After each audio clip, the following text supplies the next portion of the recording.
Assalamu alaikum, welcome back to my channel. Today we will study topic number 7 which is introduction to learning.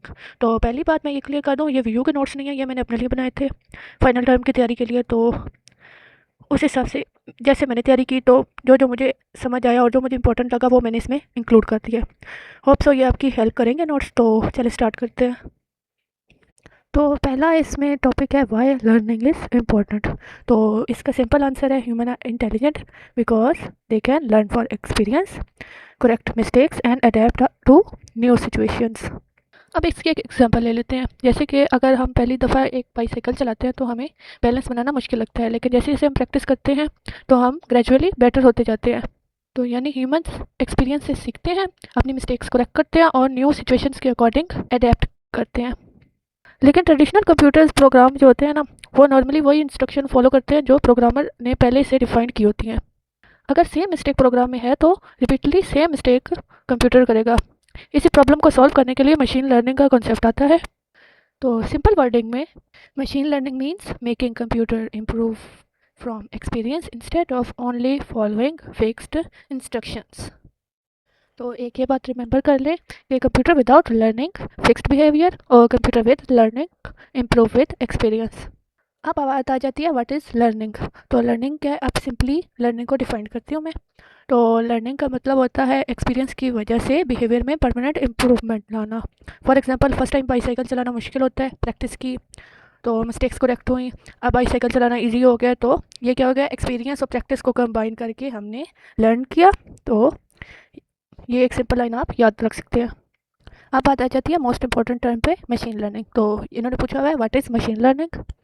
तो machine learning एक ऐसा approach होता है जहाँ computer data से learn करता है, अपनी परफॉर्मेंस इंप्रूव करता है और न्यू सिचुएशंस के अकॉर्डिंग अडेप्ट करता है।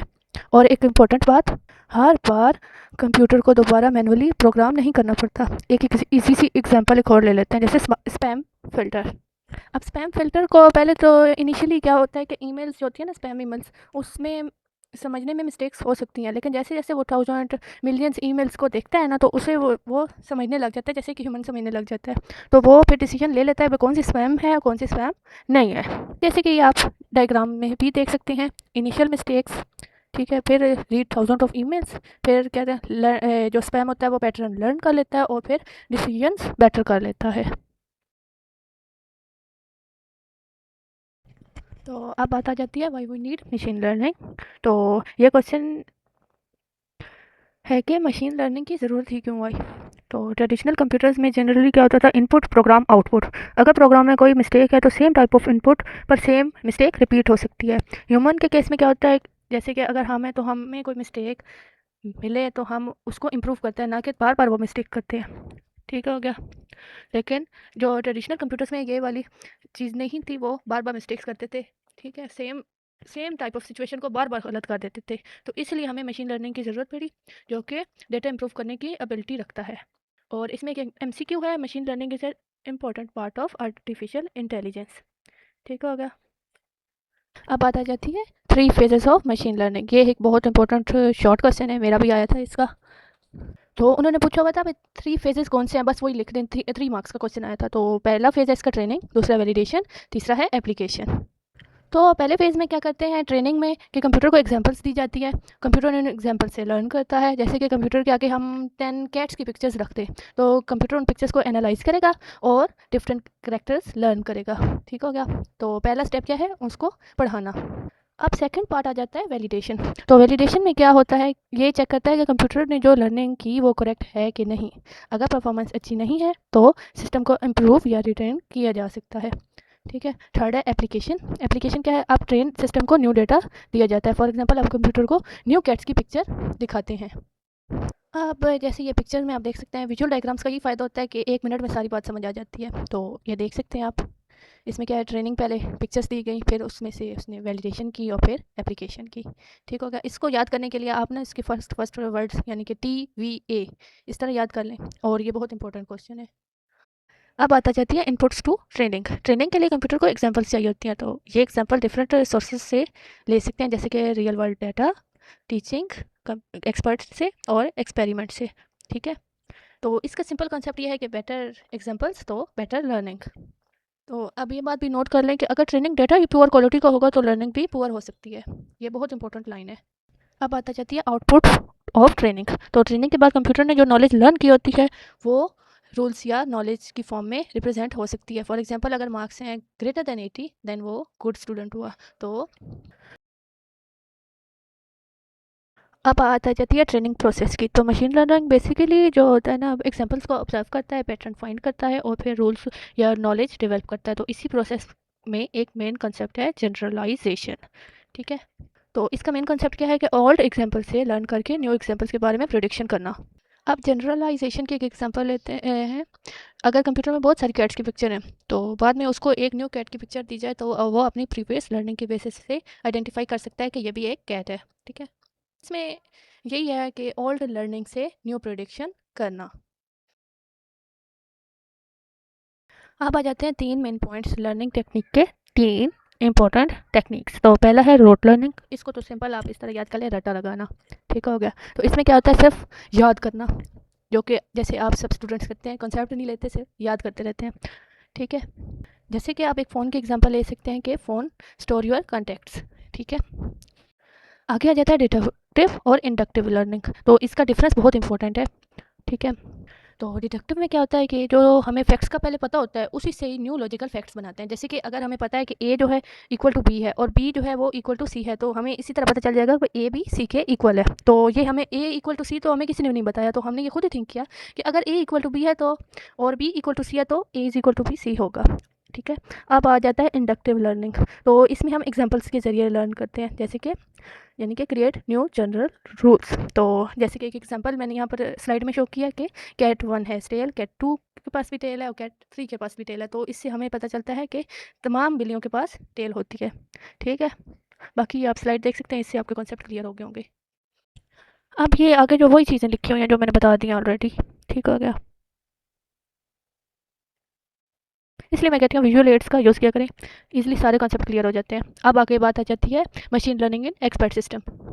अब क्वेश्चन ये है कि मशीन लर्निंग का यूज़ एक्सपर्ट सिस्टम में कैसे होता है। के पास बहुत सारी नॉलेज होती है, लेकिन कभी कभी एक्सपर्ट के पास भी अपनी हर डिसीजन मेकिंग रूल को क्लियरली एक्सप्लेन करना डिफिकल्ट होता है। तो मशीन लर्निंग एक्सपर्ट के एग्जाम्पल को एनालाइज कर सकती है, फिर एक्सपर्ट एग्जाम्पल्स, मशीन लर्न्स और हिडन पैटर्न रूल्स और एक्सपर्ट सिस्टम।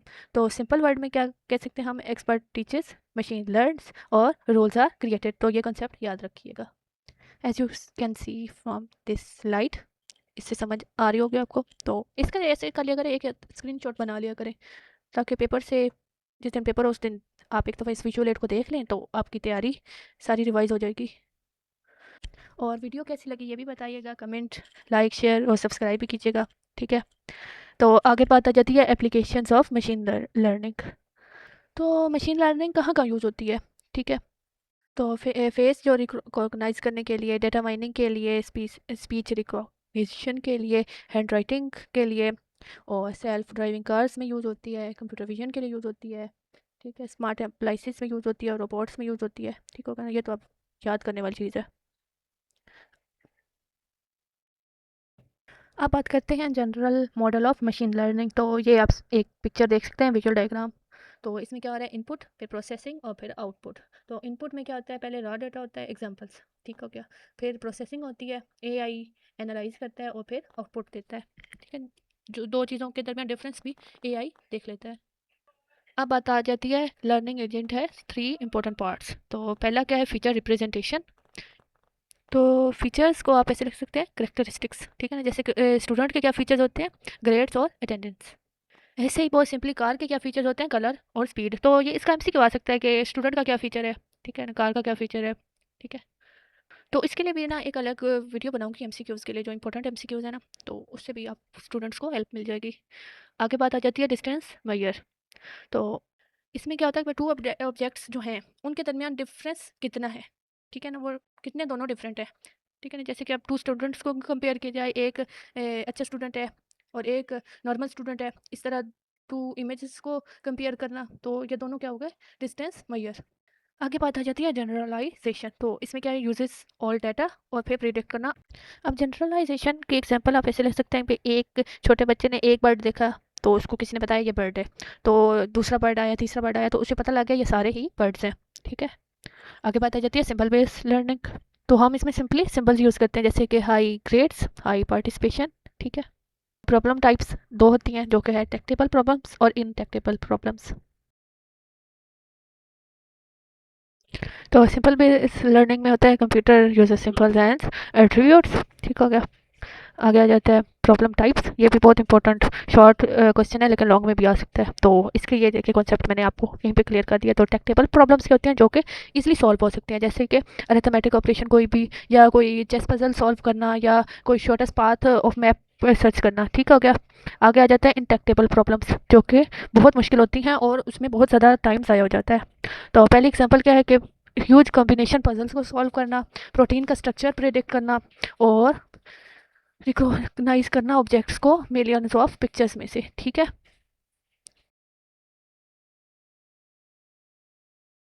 अब नेक्स्ट टॉपिक है इंस्टेंस स्पेस। तो इसमें क्या होती है, ऑल पॉसिबल इनपुट एग्जांपल्स। तो इसकी एक एग्जांपल ये है कि ब्लड प्रेशर और टेम्परेचर। तो इसकी पॉसिबल इनपुट पहले क्या बनी, लो लो, यानी कि टेम्परेचर भी लो, ब्लड प्रेशर भी लो। दूसरा टेम्परेचर लो, दूसरे लो, और ब्लड प्रेशर नॉर्मल। तो इस तरह की ये तीन ये हैं, तीन ये, तो तीन मल्टीप्लाई बाय तीन कितनी होगी, 9 होगी। 9 कॉम्बिनेशंस जो बनेंगी वो होंगी इंस्टेंस स्पेस। तो इंस्टेंस स्पेस क्या हुआ, ऑल पॉसिबल इनपुट्स। अब बात आ जाती है ट्रेनिंग डाटा की। तो ट्रेनिंग डाटा का मतलब होता है कि यानी कि एक छोटा सा सैंपल होना। तो कंप्यूटर क्या कहता है कि तमाम एग्जांपल्स को नहीं लेता, एक सिंपल सा एक सैंपल ले लेता है। जैसे कि अब ये ऊपर है ना, ये कॉम्बिनेशन है, तो कंप्यूटर कोई भी एक इसमें से सिलेक्ट कर लेगा। ठीक है, जो उसकी ज़रूरत होगा। ठीक है, आगे आ जाता है कॉन्सेप्ट स्पेस। तो इसमें क्या होता है, all possible rules that could solve for the problems. इसकी ये मैंने ये चैट जीपीटी से डायग्राम बनवाई है। तो पहला है सिंबल बेस्ड लर्निंग, जिसमें हम सिंपली सिंबल्स यूज़ करते हैं, यानी कि ह्यूज, गुड स्टूडेंट। ठीक हो गया, प्रॉब्लम स्पेस हुई ऑल पॉसिबल प्रॉब्लम्स, और इंस्टेंस स्पेस हो गए ऑल पॉसिबल इंस्टेंसेस। तो इसमें बस वो क्या कहते हैं, कितने जितने होंगे ना कॉम्बिनेशंस, वो मल्टीप्लाई करने से आएंगे। आगे आगे ट्रेनिंग डाटा, जो कोई एक एग्जाम्पल को ले लेना। आगे आ जाता है कॉन्सेप्ट स्पेस। तो कॉन्सेप्ट स्पेस में हम सिंपली क्या कहते हैं, 2, और जो वैल्यू होगी उसकी पावर ले लेंगे। ठीक है ना, जैसे कि अब हमारे पास इंस्टेंस स्पेस क्या आ गई, 9। तो जितनी होगी उसकी पावर लेंगे तो क्या आ जाएगा, 5, 12 कॉन्सेप्ट्स। इसमें क्या होता है, पॉसिबल कॉन्सेप्ट्स होते हैं कॉन्सेप्ट स्पेस में, पॉसिबल कॉन्सेप्ट्स। हाइपोथेसिस में if and then rule use होता है। हाइपोथेसिस स्पेस में क्वेश्चन मार्क को ये जो वैल्यू होती है, इसको शायद फाई कहते हैं कि क्या। तो क्वेश्चन मार्क के लिए होता है एनी वैल्यू, और इसके लिए नो वैल्यू। तो अगर 2 होंगे क्वेश्चन मार्क, तो इसका मतलब होगा वैल्यू इज़ एक्सेप्टेबल, और अगर दोनों ये होंगे ना, फाई या जो भी इसको कहते हैं, तो दोनों क्या होगा, नो वैल्यू इज़ एक्सेप्टेड। तो ये एमसीक्यू के लिए इंपॉर्टेंट है। आगे आ जाता है वर्जन स्पेस। तो इसकी एक इजी सी डेफिनेशन है कि set of all hypothesis that collectively match the training data. ठीक हो गया, कहता है जनरल और स्पेसिफिक हाइपोथेसिस। तो जनरल में ये वाला यूज़ होगा, यानी कि दोनों क्वेश्चन मार्क, और स्पेसिफिक में ये। तो जनरल में स्पेसिफिक क्या होता है, एक्सेप्ट एवरी एग्जांपल, और स्पेसिफिक में क्या होगा, एक्सेप्ट नो एग्जांपल। आगे आ जाता है फाइंड एस एल्गोरिथम। तो फाइंड एस एल्गोरिथम क्या करता है, find the most specific hypothesis. तो ये स्टार्ट कैसे करता है, इससे, फिर read positive examples, generalise, ignore negative examples, फिर रिपीट करता है, फिर आउटपुट फाइनल दे देता है। आगे आ जाता है कैंडिडेट एलिमिनेशन एल्गोरिथम। तो इसमें क्या होता है, 2 बाउंड्रीज होती हैं, एक होती है जी बाउंड्री और होती है एक एस बाउंड्री। तो ये भी एक मोस्ट इंपॉर्टेंट एमसीक्यू था, ये मेरा एक आया था इसका रखा, तो उसका आंसर था जी एस, जी जनरल और एस स्पेसिफिक। आगे आ जाता है डिसीजन ट्री, ये भी बहुत इंपॉर्टेंट है। तो वो पूछ सकते हैं कि फेमस एल्गोरिथम्स कौन से हैं। तो पहला है ID3, दूसरा है CT4.5। आगे आ जाता है जी ID3 एल्गोरिथम के बारे में मैंने बताया, इसका आप फुल फॉर्म लाजमी याद रखिएगा, एमसीक्यू के लिए इंपॉर्टेंट है। और ये क्या करता है, बिल्ड अ डिसीजन ट्री। अब आ जाती है एंट्रोपी की, ये भी एक बहुत इंपॉर्टेंट एमसीक्यू है, शॉर्ट लॉन्ग में भी आ सकता है, ये मेरा एमसीक्यू आया था मुझे याद है। तो एंट्रोपी क्या होता है, प्योरिटी को डिफाइन करता है, इम्प्योरिटी या प्योरिटी को। ठीक हो गया, तो एंट्रोपी 0 होगा यानी कि प्योर डाटा होगा, और अगर 1 होगा तो दोनों यानी कि बराबर बराबर होंगे, 50% होगा पॉजिटिव और 50% नेगेटिव एग्जाम्पल्स होंगी। आगे बात आ जाती है इन्फॉर्मेशन गेन। तो ये बताता है कि which attribute is best for splitting the data. आगे आ जाता है कनेक्शन लिस्ट लर्निंग। तो ये है आर्टिफिशियल न्यूरल नेटवर्क के रिलेटेड, तो जो वो आगे है तो मैं आपको वहाँ से ये समझा दूँगी। ये जैसे कि ये आप सारी स्लाइड आप देख सकते हैं, ये मैंने सारा अब आपको एक पिक्चर से समझा दिया है।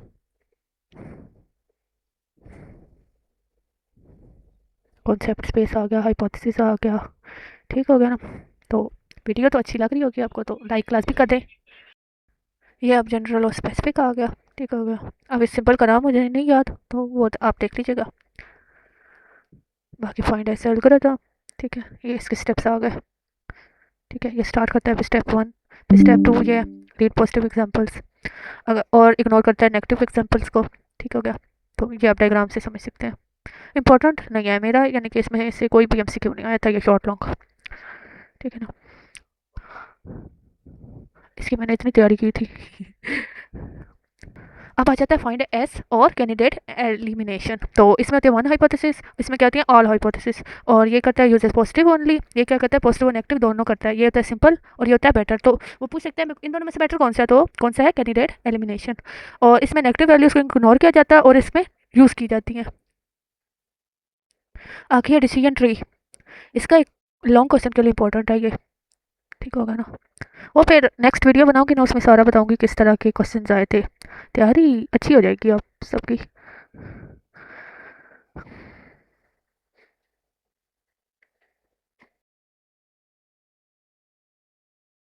अब बात करते हैं बायोलॉजिकल न्यूरॉन की। तो इसकी एग्जांपल भी इसके अंदर है। तो बायोलॉजिकल न्यूरॉन जो होता है ना, ये cell in the human brain होता है। तो इसके मेन पार्ट्स मैं आपको दिखाती हूँ। इधर एक डायग्राम है, ये आप डायग्राम देख सकते हैं। तो इसमें होते हैं डेंड्राइट्स होते हैं, जिसमें से इंफॉर्मेशन दूसरे जो न्यूरॉन से आती है, ठीक है। और ये इसकी सोमा बॉडी होती है, इसका न्यूक्लियस होता है। फिर इधर से इन्फॉर्मेशन ऐसे जाती है, ठीक है ना, साइनेप्स से। तो आर्टिफिशियल न्यूरल नेटवर्क भी ऐसे ही होता है। पहले हम बात कर लेते हैं ब्रेन वर्सेस कंप्यूटर की। एक मिनट, ऐसे। तो ब्रेन क्या करता है, फास्टर लर्निंग करता है, ठीक हो गया। और कंप्यूटर क्या करता है, स्लो लर्न करता है। और ब्रेन में पैरेलल प्रोसेसिंग होती है, कंप्यूटर में सिक्वेंशियल होती है, ठीक हो गया। ये इस डायग्राम से आप देख लें, ठीक है। इसमें पैरेलल इस तरह होते हैं, यानी कि कई सारे स्टेप्स एक साथ हो जाते हैं, लेकिन इसमें सिक्वेंशियल जाते हैं। ये फॉल्ट टॉलरेंट होता है, यानी कि डैमेज को ठीक कर सकता है, लेकिन ये लेस फॉल्ट टॉलरेंट होता है, ठीक है ना। आगे आ गया आर्टिफिशियल न्यूरॉन। तो एक एमसीक्यू है कि आर्टिफिशियल न्यूरॉन को क्या कहते हैं, तो उसको क्या कहते हैं प्री परसेप्ट्रॉन, ठीक है ना। ये क्या है, सिंपलेस्ट आर्टिफिशियल न्यूरॉन। अब इसके ये पार्ट्स हैं, एक है इनपुट, दूसरा वेट जो इनपुट का होता है, फिर ब्यास और थ्रेशोल्ड और आउटपुट। इसको भी डायग्राम से मैं बताती हूँ। यहाँ पे मैंने डायग्राम यूज़ की थी, किधर गई, ये होती है इनपुट्स, ये इसके वेट्स होते हैं, ठीक है। वेट्स इनकी प्रायोरिटी बताती है। ये इसके ब्यास आ गया, ठीक है। ब्याज क्या होता है, extra value added to the sum, ठीक है, जो बोनस पॉइंट होता है। जैसे हमारे एम क्वेश्चन है, तो उसमें हमें एक्स्ट्रा जो होते हैं ना गुड मार्क्स मिलते हैं, तो उसको आप ब्याज से ले सकते हैं, यानी कि तैयारी अगर हम अच्छी करें तो अच्छे मार्क्स मिलें। तो और थ्रेशोल्ड क्या होता है, पासिंग मार्क्स को की तरह आप ले सकते हैं इसको, ठीक है। तो इन सबको यूज़ करके आउटपुट निकाला जाता है। डायग्राम वैसे आप ये बना सकते हैं अगर आए तो, मेरा तो वैसे नहीं आया था, मैंने तो इसकी बड़ी अच्छी तैयारी की थी, लेकिन चलिए कोई नहीं, पेपर अच्छा हो गया था। आखिर ये मैंने बता दिया आपको, ब्याज क्या होता है, वेट क्या होता है, लीनियरली सेपरेबल प्रॉब्लम। तो ये ऐसी प्रॉब्लम होती है जो एक वन स्ट्रेट लाइन से सॉल्व हो जाती है, जैसे कि एंड गेट और ऑर गेट। तो इसके आगे मैंने एग्जांपल एक रखी हुई है, वो मैं बताती हूँ। ये एक आ गया लीनियरली नॉन सेपरेबल प्रॉब्लम। तो इसमें क्या होता है, वन स्ट्रेट लाइन यूज़ होती है, एंड और ऑर के लिए यूज़ होता है। दूसरा क्या है, मोर देन वन लाइन, ठीक है ना। इसमें कम्प्लेक्स प्रॉब्लम्स होती हैं। यहाँ बताया होगी डायग्राम, नहीं है, ये आ गई। तो ये इस तरह आप कर सकते हैं लीनियरली सेपरेबल। तो अब और एंड को एक लाइन के साथ इन्होंने ऐसे लगाया हुआ है। तो एंड में क्या होगा, ज़ीरो और वन, तो क्या आएगा ज़ीरो। और में क्या, ज़ीरो वन होगा तो वन आएगा। लेकिन यहाँ पर जोर गेट क्या होता है, इनके सिमिलर होंगे तो जोर गेट में क्या होता है, सिंपल जो सेम होंगे उनकी वैल्यू आती है ज़ीरो, और जो डिफरेंट आती है उनका आता है वन। तो ये एक एमसीक्यू है, यानी कि वन लाइन क्या होगा, लीनियरली सेपरेबल, और जोर जो होता है वो किस में आता है, लीनियरली नॉट सेपरेबल। आगे आता है सिंगल लेयर रिसेप्ट्रॉन, ठीक है। इसमें क्या होता है, तो इसमें कोई हिडन लेयर नहीं होती, सिंपल वन लाइन और आउटपुट, ठीक हो गया। इसमें क्या है, जोर गेट शोर की प्रॉब्लम्स ये सॉल्व नहीं कर सकता। आगे आ जाता है मल्टी लेयर प्रिस्क्रिप्ट्रॉन, जो जिसमें मल्टीपल लेयर्स होती हैं, ठीक हो क्या, और ये मोर पावरफुल होता है। तो इसका डिफरेंस आ सकता है इन दोनों का, ठीक है। आगे आ जाता है आर्टिफिशियल न्यूरल नेटवर्क्स, वो ये भी कह सकते हैं ANN स्टैंड फॉर, ठीक है। तो याद होना चाहिए आपको आर्टिफिशियल न्यूरल नेटवर्क। तो आर्टिफिशियल न्यूरल नेटवर्क जो होता है ना, एक ह्यूमन ब्रेन से इंस्पायर होकर बनाया गया है। तो जैसे कि मैंने बता दिया, नॉलेज किस में स्टोर होती है, वेट में। अब इसके एडवांटेजेस क्या हैं? Pattern recognition, classification, handle noisy data और गुड जनरलाइजेशन। और इसके ड्रॉबैक्स हैं slow training, complex design, data dependent और नॉलेज इज हिडन। ये देख सकते हैं आप लोग डायग्राम, ठीक है, जैसे ये है वैसे ये है, ठीक है। अब आ जाती हैं basic terminologies types of networks. तो पहले आता है सिंगल लेयर नेटवर्क, जिसमें सीधा इनपुट से आउटपुट। आगे आ जाता है मल्टी लेयर, जिसमें इनपुट फिर एक हिडन लाइन होती है और फिर आउटपुट। ये देख सकते हैं। तो सिंगल में क्या होता है, इनपुट से सीधा आउटपुट, और हिडन में क्या होता है, इनपुट फिर एक हिडन लेयर और फिर आउटपुट, ठीक हो गया। आगे आ जाता है सिग्नल फ्लो। तो इसकी भी टू टाइप्स हैं, एक है फीड फॉरवर्ड और दूसरा है रिकरेंट। तो डायग्राम से मैं बताती हूँ। फीड फॉरवर्ड में क्या होता है कि एक ही डायरेक्शन में जाएंगे सिग्नल्स, ठीक हो गया, ऐसे। और रिकरेंट में क्या होता है, यानी कि दूसरी साइड पर भी जा सकते हैं, एक तरफ फॉरवर्ड भी जा सकते हैं और बैकवर्ड भी जा सकते हैं, ठीक हो गया। जैसे ये इस डायग्राम से भी आप देख सकते हैं, ये भी देख सकते हैं। आगे आ जाता है कनेक्टिविटी। तो इसमें क्या होता है, एक होता है फुली कनेक्टेड और एक होता है पार्शियली कनेक्टेड। तो फुली कनेक्टेड में क्या होता है कि एवरी न्यूरॉन इज कनेक्टेड, हर एक न्यूरॉन कनेक्ट हुआ होगा। लेकिन पार्शियल कनेक्टेड में क्या होता है, सब न्यूरॉन्स आर कनेक्टेड, ठीक है। ये देखिए, अब देखिए इतने छोटे कम टाइम में मैंने तैयारी आपकी करवा दी है स्टूडेंट्स, तो लाइक तो बनता ही है। आगे आ जाता है सुपरवाइज लर्निंग। तो इसका पर्पज़ क्या होता है कि इसने क्या करना होता है, करेक्ट आउटपुट प्रेडिक्ट करनी होती है, ठीक है। इसकी एग्जांपल ले सकते हैं, ईमेल स्पैम है कि नहीं है। वो एग्जांपल मैंने पहले आपको समझा दिया, तो दोबारा मैं रिपीट नहीं करूँगी। आगे आ जाता है अनसुपरवाइज लर्निंग। इसमें कोई लेबल्स नहीं होते, ठीक है ना। उसमें लेबल्स होते हैं, सुपरवाइज में इसमें नहीं होते। और एक ये बहुत इंपॉर्टेंट लाइन, ये MCQ में आया था, ठीक है ना, क्लस्टर्स की फॉर्म में होता है ये, ठीक है। इसका डिफरेंस मैं एक्सप्लेन करती हूँ नीचे इसको करके, ठीक है। ये सुपरवाइज में क्या होता है, लेबल डाटा होता है, इसमें क्या होता है, अनलेबल डाटा होता है। इसमें प्रेडिक्शन होती है, इसमें क्या होती है, क्लस्टरिंग होती है। तो नॉन आउटपुट होता है और इसमें क्या होता है, अननॉन आउटपुट, यानी कि हमें आउटपुट नहीं पता होता। और इसमें क्लासिफिकेशन और क्लस्टरिंग भी इसमें होगा, ठीक है, वो MCQ में आया हुआ था। और इसमें ग्रुपिंग। अनसुपरवाइज में, हाँ अनसुपरवाइज में क्लस्टरिंग होती है, सॉरी, ठीक हो गया। ये देख सकते हैं, इस तरह क्लस्टरिंग होती है। CS614 जिसने पढ़ी उसको तो पता ही होगा, ठीक हो गया। आगे आ गया आर्टिफिशियल न्यूरल डिज़ाइन, ठीक है। ये फेजेस आ गए इसके। अब आ जाता है artificial neural network design phases. तो पहला है फीचर रिप्रेजेंटेशन, दूसरा आ जाता है ट्रेनिंग, ठीक है ना, इसमें ट्रेन किया जाता है आर्टिफिशियल न्यूरल नेटवर्क को यूजिंग ट्रेनिंग डाटा। तीसरा आ जाता है सिमिलरिटी मेजरमेंट, इसमें क्या होता है कि आउटपुट एक्सपेक्टेड आउटपुट से कितना सिमिलर है, ठीक हो गया। आगे आ जाता है वैलिडेशन और स्टॉपिंग क्राइटेरिया और एप्लीकेशन टेस्टिंग। आगे आ जाता है मीन स्क्वायर्ड एरर, तो वो ये भी कह सकते हैं MSE स्टैंड फॉर, तो मीन स्क्वायर्ड एरर। इसमें हम क्या करते हैं, एरर को मेजर करते हैं ड्यूरिंग ट्रेनिंग, ठीक है। जितना लो मीन स्क्वायर्ड एरर होगा इतना बेटर नेटवर्क होगा। तो ये MCQ के लिए आप कह सकते हैं इंपॉर्टेंट है, ठीक होगा।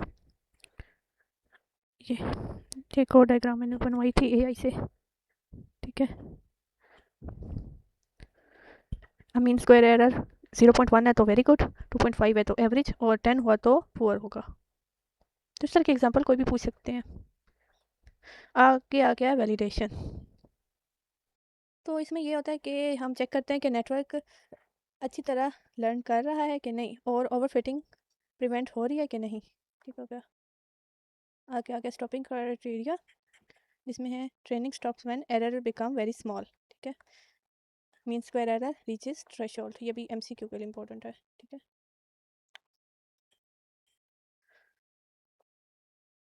आगे आ जाता है जी बैक प्रोपोगेशन एल्गोरिदम। तो ये क्या करता है, ये न्यूरल नेटवर्क को ट्रेन करता है। ये इसके स्टेप्स आ गए, initialise random weights, select training data, give inputs to network, calculate output, और एरर फाइंड करना, अपडेट करना वेट्स को, और रिपीट अंटिल के एरर स्मॉल हो जाए। एरर मुकम्मली तौर पर वैनिश तो नहीं हो सकता, लेकिन हम उसको कम तो कर ही सकते हैं, ठीक है। इसके रिलेटेड भी MCQ आ सकता है कि एरर को 100% हम ख़त्म कर सकते हैं कि नहीं, तो उसका आंसर है नहीं, 100% कभी भी एरर नहीं जाएगा, ठीक है। ये इसकी डायग्राम आप देख सकते हैं, इसमें से कुछ भी वैसे नहीं आया था। अब आ जाता है सेल्फ ऑर्गेनाइजिंग न्यूरल नेटवर्क। तो ये है लास्ट टॉपिक, और ये किसमें यूज़ होता है, अनसुपरवाइज लर्निंग में, ठीक है, अनलेबल डाटा में। और इसमें क्या होते हैं स्टेप्स, इनिशियलाइज वेट, फिर चूज़ इनपुट, फिर फाइंड बेस्ट मैचिंग यूनिट, तो उसके बाद आता है find neighbours, update neighbour weights, और रिपीट करना साइकिल को, ठीक है। इनपुट, BMU, अपडेट और रिपीट, इस पॉइंट को याद कर लें तो ये स्टेप्स कुछ ना कुछ याद हो जाएंगे, पर मेरे ख्याल से इंपॉर्टेंट नहीं है। आगे जी आ जाते हैं 1 पेज रिवीजन, ठीक है। बायोलॉजिकल न्यूरॉन क्या होता है, डेंड्राइट, सोमा, एक्सॉन और साइनेप्स। रिसेप्ट्रॉन क्या होता है, इनपुट, वेट, ब्यास, थ्रेशोल्ड और आउटपुट, ठीक है। ये बायोलॉजिकल न्यूरॉन जो हमारे अंदर होता है, और ये कंप्यूटर के अंदर होता है। ये आ गया ब्यास, ठीक है, ये भी मैंने बता दिया, सारी चीज़ें ये मैंने बताई हुई आपको, ठीक है। तो इसको लिखने का मकसद ये था, ये MCQ में आ सकता है, या एक दफ़ा आप रिवीजन कर लें। आगे ये most important points for final term पहले आ जाता है, बायोलॉजिकल न्यूरॉन, रिसेप्ट्रॉन और वेट वर्सेस ब्यास, ये आ सकता है, ये इंपॉर्टेंट है। और ये वाला तो मैंने जैसे पहले बता दिया, ये मेरे ख्याल से मेरा आया हुआ था शॉर्ट क्वेश्चन में। और जोर की लिमिटेशंस, ठीक है, जोर गेट कौन सा होता है जिसमें सिमिलर क्या होते हैं, 0 होते हैं, ठीक है। बाकी आप ये लेक्चर 8 स्टार्ट हो रहा है, तो वीडियो अच्छी लगे तो लाइक शेयर सब्सक्राइब लाजमी कीजिएगा, बहुत मेहनत लगती है ऐसी वीडियोस में, स्पेशली इसमें ना स्मॉल क्लिप्स मुझे बनाने पड़ रहे हैं, तो आप इसको अरेंज करके तो फुल वीडियो अपलोड करनी होगी। तो वीडियो अच्छी लगे तो न्यू क्रिएटर को ज़रा सराहया करें। सब स्टूडेंट्स जो देखें ना, तो फीडबैक लाजमी दिया करें, और ये भी बताया करें कौन कौन से लेक्चर्स और आपको चाहिए, तो मेरी पूरी कोशिश होगी जो मैंने लेक्चर्स पढ़े हैं ना, उसकी वीडियो बनाती रहूँगी। और मेहनत लगती है तो लाइक शेयर सब्सक्राइब किया करें लाजमी। और मुझे पता था इस सब्जेक्ट के ना कोई ख़ास लेक्चर्स मुझे भी नहीं मिले, मैंने भी ChatGPT से इसको पढ़ा था। अब जैसा मुझे समझ आया तो मैंने आप स्टूडेंट्स को भी समझा दिया कम टाइम में, ठीक है। आप लोगों का तो टाइम कम लगा, लेकिन मेरा टाइम बहुत ज़्यादा लगा, तो ठीक है। अल्लाह हाफिज़।